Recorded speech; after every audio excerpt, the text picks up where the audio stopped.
Good morning, नमस्ते, प्रणाम। सभी यूट्यूब फैमिली के गोड़ चुके गोड़ लागतनी त कैसन बानी ले रहुआ सबे। आशा करतनी कि कहीं भी होखबलो, स्वस्थ होखबलो, मस्त होखबलो, अपना काम में व्यस्त होखबलो। तो हम रजनीता भोजपुरी ब्लॉग रहुआ सबे जानते होखबलो।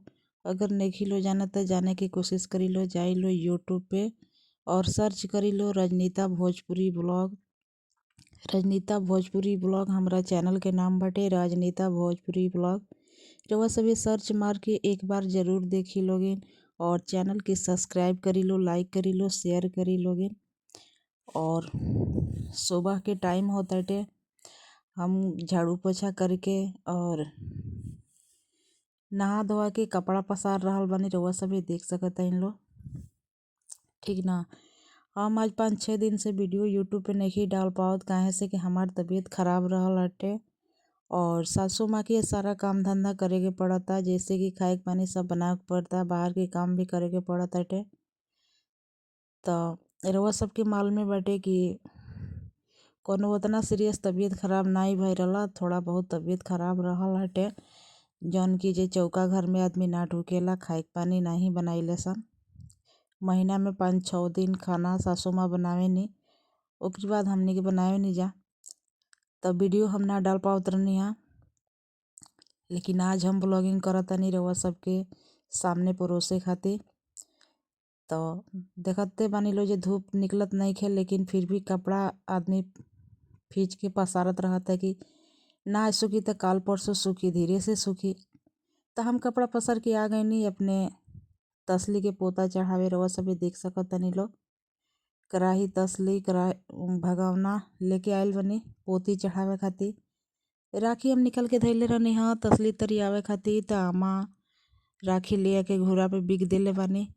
तो हम माटी के खुदाई करके और माटी से तसली के पोताई कर रहल बानी। रउआ सभी देख सकत इन लो, अच्छा से पोताई कर रहल बानी कि हमार तसली जर न जाए, काहे से कि तसली जर जला तो छोड़ावे में भी बहुत ज़्यादा दिक्कत होखेला।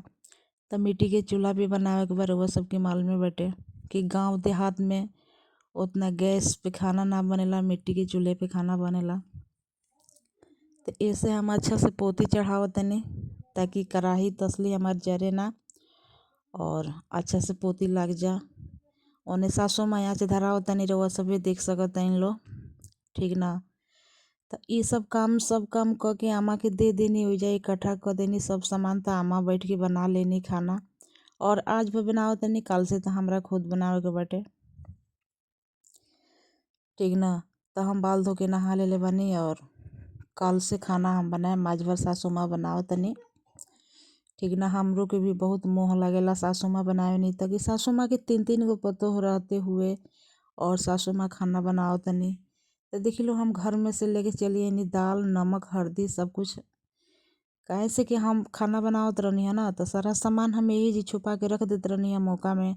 और सासू माँ बनावे नी तो घर में लेके चल जानी, जतन कर देनी, काहे से कि बोमा आवेला सा ना बहुत ज़्यादा। तो कुछ लेके भाग जाला सब बोमा, ठीक ना। तो दोनों बेरा बनावे नी और घर में ले आके अपन जतन कर देनी। आ हम बनावत रहनी है तो हम एनिए अंगनवे में छुपा देत रहनी है मौका में, ठीक ना। हम सोचत रहनी कि दोनों टाइम जब खनवे बनावे के बाटे तो ढो के लेके जाए के पड़ी, ढो के लेके आवे के पड़ी। ऐसे रउआ सब देख सकत इन लो कि दाल में राड़ भर के निकाल के दे देनी और ले आतनी घर में रखे। तो हम जातनी दूध लेके आवे, ठीक ना। दाल रख देतनी, जातनी दूध ले आवे। सासू माँ चाय बैठले बनी, तो स्पेशल चाय बनावतनी, मिट्टी के चूल्हे वाला चाय। रउआ सबे गैस पर के चाय पीले होखे हम लोग, हीटर पर के चाय पीले होखे हम लोग, लेकिन एक बार मिट्टी के चूल्हा पर के चाय बना के पी के देखी लो, तब बताई लो जहाँ स्वाद कुछ अलग अलग लागत कि ना। तो मिट्टी के चूल्हा पे के चाय बहुत सुन लगेला, बहुत अच्छा लगेला। रउआ सभी देख सकते इन लोग सासू माँ भैंसी के दूध निकाल के धैले रहनी है, तो हम दूध लेके आ गए नी चाय में डाले खातिर। रउआ सभी देख सकते इन लोग कि चाय बनत बाटे। और चाय हमरे घरे हमेशा ना बनेला, काहे से कि ससुर जी चाय बनावे ना देनी। वो दाव दाव कैले रहेनी कि चाय बना के मत पिए लो, तो हम कहनी कि जाड़ा पाला के दिन बाटे, सासू माँ के पिए के मन कइले बा त पी लेबे दीना। तो कहत तनी चाय नहीं पिए के, पानी गरम करके पी लो चाय के जगह पे। चाय बहुत नुकसान करला, बहुत नुकसानदेह बाटे। तो ई तो बात सही है बाटे, लेकिन चाय भी ना तो केहू के बने के नहीं खे। जे अमीर बसे हो, जे गरीब बसे हो, सभी लोग चाय पियता है ठंडी में, ठीक ना। ठंडी में चाय पियला से ठंडी असर ना करेला, देह में गर्मी रहेला टे। तो उहे सासू माँ बैठ के चाय बनाओ तनी, रउआ सभी देख सकते लो। तब तक ले हम गिलास कप धो के रख दी तनी, ठीक ना, ताकि लइकनो यहाँ से पिए खातिर। तो रउआ सभी देख सकते लो पानी में बाल्टी में पानी कह के पहले से लिया के हम रखले रहनी आंगना में, ताकि गिलास कटोरिया धोवे खातिर है चाहे पानी रहेला तो बहुत सारा काम आवेला, ठीक ना। तो गिलास कटोरिया अब धोवा गए। अब लेके चलतनी सासू माँ के लगे जहाँ चाय बनता तहवा।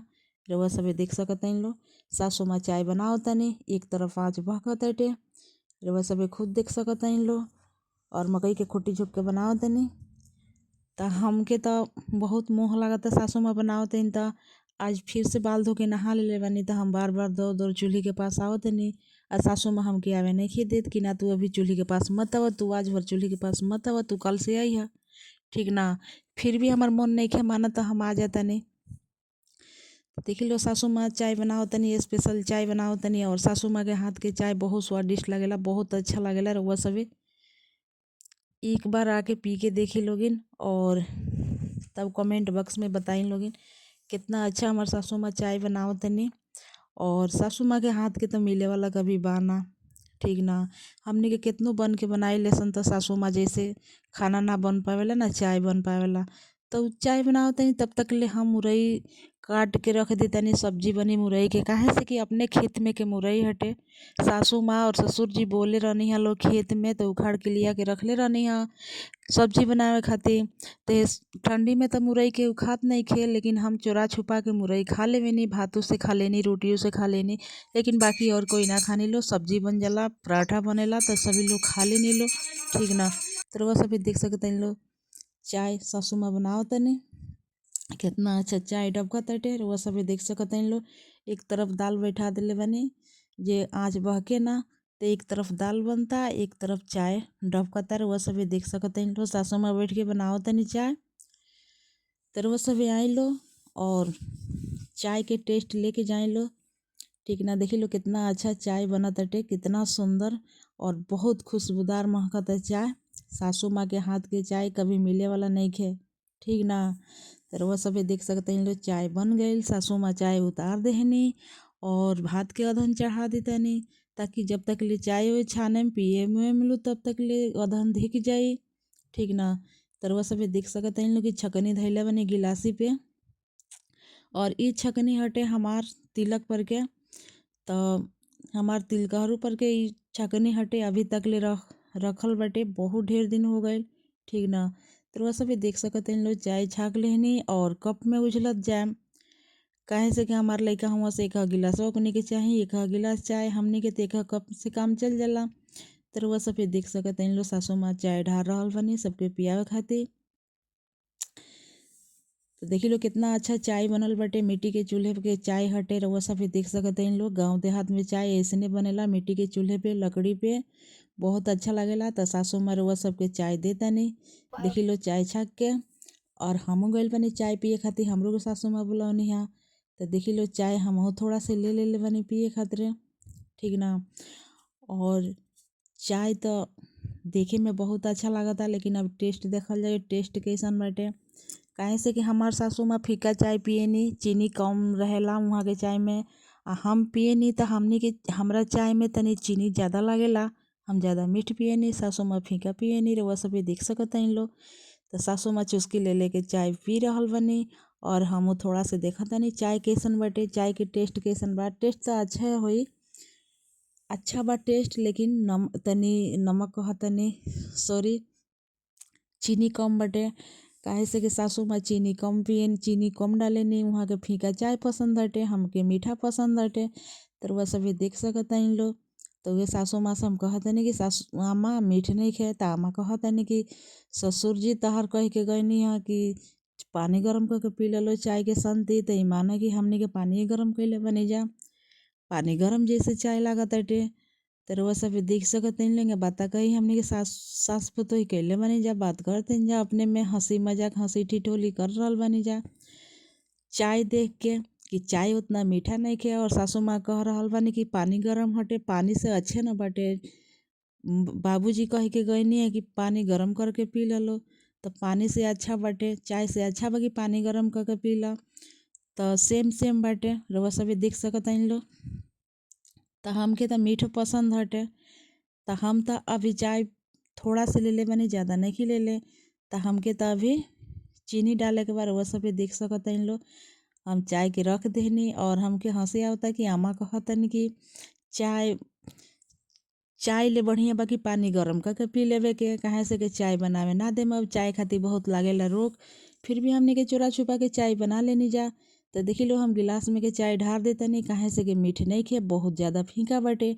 और सासू माँ तो चुस्की ले लेके अपन चाय पी लेहनी। और हमके तनी मीठा चाहत बाटे, तो हम अभी चीनी डाले में गरम करम, ओकरी बाद अभी पियम। तरवा सभी देख सकत लो, जेकरा जौन पिए के आदत रहेला तौन पिएला। लेकिन सासू माँ के फीका चाय पिए के आदत बा, तो सासू माँ फीका चाय बनैले बनी। और हम मीठा पिए नहीं, तो हमके मीठा अच्छा बाटे, ठीक ना। तो हम अभी में चीनी डाले ओकरी बाद से पियम। रउआ सभी देख सकत लो। तब तक के लिए बातें खाई करते करते सासू माँ दाल भात बना देहनी, सब्जी छौंकले बनी, रउआ सभी देख सकत लो। और हमार वीडियो अच्छा लगी तो रउआ सभी चैनल के सब्सक्राइब लाइक शेयर जरूर करे लोगिन। और हमारे वीडियो को फुल वॉच करी लोगिन। रउआ लोग से हाथ जोड़ के रिक्वेस्ट करते हैं कि रउआ सभी हमारे वीडियो को फुल वॉच करी लोगिन और ज़्यादा से ज़्यादा सपोर्ट करी लोगिन। रउआ सबके सपोर्ट की बहुत ज़्यादा ज़रूरत बाटे। जैसे बड़ा यूट्यूबर के सपोर्ट करने लो, वैसे छोटा यूट्यूबर के जरूर सपोर्ट कर लो। रउआ सबके हाथ जोड़ के रिक्वेस्ट करतनी, एक बार ना बार बार हाथ जोड़तनी कि रउआ सभी हमारा वीडियो को फुल वॉच करी लो। तब तक ले देखी लो अम्मा मकई के रोटी लेके चली नहीं बनावे खतरा, काहे से कि घर ही मकई भूजले रहनी है, चूल्हे पे मिट्टी के चूल्हे पे भूज के पिसावे के देले रहनी है। तो ये तब इतना अच्छा से इतना साद से पिसवावे के देले रहनी है, मकई घर पे भूज के छाँट ओट के देले रहनी है कि सतुआ खाइल जाई। तो उ सतुआ पीस लेबा मशीन वाला कि का कइले बा कि आटा के झीक पे पीस देले बाटे, ठीक ना। तो ये सतुआ अच्छा नहीं लागत। सासू माँ कहतनी कि अभी तो ये सतुआ जिया ना नुकल जाई, एक रोटी बना बना खा लिहल जाई। तब मकई के रोटी बनाओ तनी, तब मकई के रोटी खाला के ना हम खानी ना हमार लइका खाला सन। मकई के रोटी खानी आमा और बाबूजी दोनों जना मकई के रोटी खानी लो। यहाँ लोग के मकई के रोटी बहुत फेवरेट हटे, हमने के ना खाइन जाए। तो देखी लो कितना अच्छा से सान देहनी और चकला करके और हाथ पे दबा दबा के रोटी बनाओ तनी। हमके तो मकई के रोटी बनावे ना आवेला, सासू माँ बहुत अच्छा से बना लेवेनी। तो हम बैठल बैठल सासू माँ से सीखत रहेनी, काहे से कि सीखल भी जरूरी बाटे। आजकल कभी कभी खाए के मन करी तो केकरा से कहल जाई बनावे के। आजकल इतना कोई नहीं जे कोई बना के दे दी, कोई ना बना के दी। तो उहे हम थोड़ा बहुत सीखे नहीं, सासू माँ के लगे बैठ के सीखे नहीं, ताकि हमहू मकई की रोटी बना सकी। कितना अच्छा अच्छा सासू माँ मकई की रोटी बनावे नहीं। तो हमरे नैहर मकई ना होला, हमरे ससुराल में मकई होला। तब बता कही करते करते खाना सब तैयार हो गए, रउआ सभी देख सकते हैं। तो सासू माँ निकालते हैं लड्डू बाबू के भोजन। तो लड्डू बाबू के भोग लग जाए, ओकरी बाद से सभी लोग प्रसाद खाई। तो अब वीडियो हो जाए लंबा, अब वीडियो के हम कर तनी बंद। सब्जी देखी लो कितना टेस्टी लागता देखे में, तो खाए में कितना स्वादिष्ट लागी। तो वीडियो हमार लंबा हो जाए तो रउआ सभी ना देख पाएम लो, तो वीडियो हम यही जी बंद कर तनी। अब मिले अगला वीडियो में, तब तक के लिए बाय बाय, नमस्ते, प्रणाम।